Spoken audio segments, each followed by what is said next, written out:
Hey, what's good everyone, it's Ali from Gralist, and in this video I'm going to show you how to make this cool brutalism poster, and I'm going to make it all in CorelDRAW. Yeah, I know you might not be familiar with this software, so let me give you a quick overview. CorelDRAW is basically a vector-based software, but also it gives you a lot of photo editing tools, which is cool because you can do both illustrations and photo editing stuff in one place. For example, you can make posters, logos, vectors, any type of illustrations, even clothing designs, flyers, and also it's really good at making large printing projects. Actually, you can make pretty much anything you would want. So if you want to follow me through this video and you don't have the subscription to this software and you want to get it, let me break it down real quick. Well, when you open the link that I put in the description, this page shows up, and here you have the CorelDRAW Graphics Suite. And you can see the purchase plans, the annual one, and the one-time payment option. And if you scroll down, you'll see that when you buy it, you also get a font library, plus their photo editing software, which is called Photo Paint. It is fully pixel-based and packed with photo editing tools. And also you get access to the CorelDRAW web version.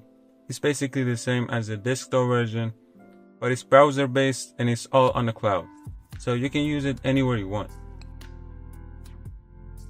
You can read all the other details here, and that's pretty much it. So after this introduction, let's hop into the CorelDRAW Graphics Suite and see how it goes. Alright, once you open CorelDRAW Graphics Suite, you see this welcome screen, and you have options for making a new document, CorelDRAW web version, which I really like it and I told you what it is. And here you can choose a workspace layout. I've set up a custom one for myself, and I'll put this file in an assets folder, so you can apply it if you want, and other options like tutorials, store, and so on. So let's click on this one. Here we have the settings for our project, and in this tab Corel gives you a lot of pre-made templates which can be so useful for beginners. Alright, make a new document with these settings you see here, 2000 by 2000 pixels and 300 dpi for resolution. Click OK. And now we have the CorelDRAW Graphics Suite workspace. To start off, we need to set up some guidelines for the poster. You can open the guidelines tab. If you don't have it, go here and turn it on. So here you can add and adjust them. Also, you have the rulers here and you can do it manually. But I've set them already in a file that I give y'all.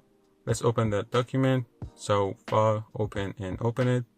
And from here, I think you can understand the rest of the process. So I'm gonna speed up the easy parts.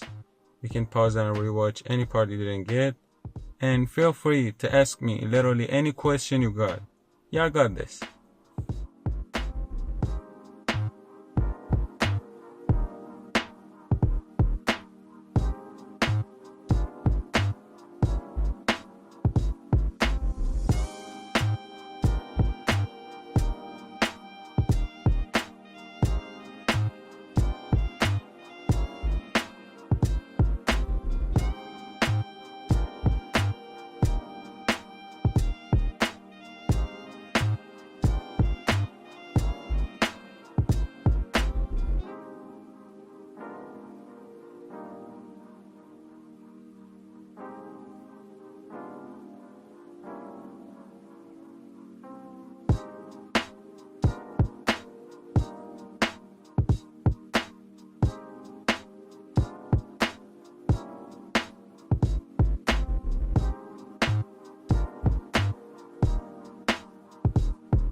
Alright, now we've made the poster together.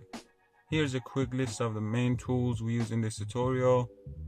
Things like the pen tool, threshold, replace color, and other tools as you can see here. If you followed along, you probably felt how efficient and comfortable the workflow is in CorelDRAW Graphics Suite. And if you made your own version of this poster, feel free to share it on my Discord server or on Instagram. I'd love to see it. And at the end, when you click on this, you can save your project on the cloud, and this is a nice feature. And from here, you can export it in any format you want. Anyway, I hope this one was useful for y'all, and if it was, make sure to like the video, and I'll see you on the next one.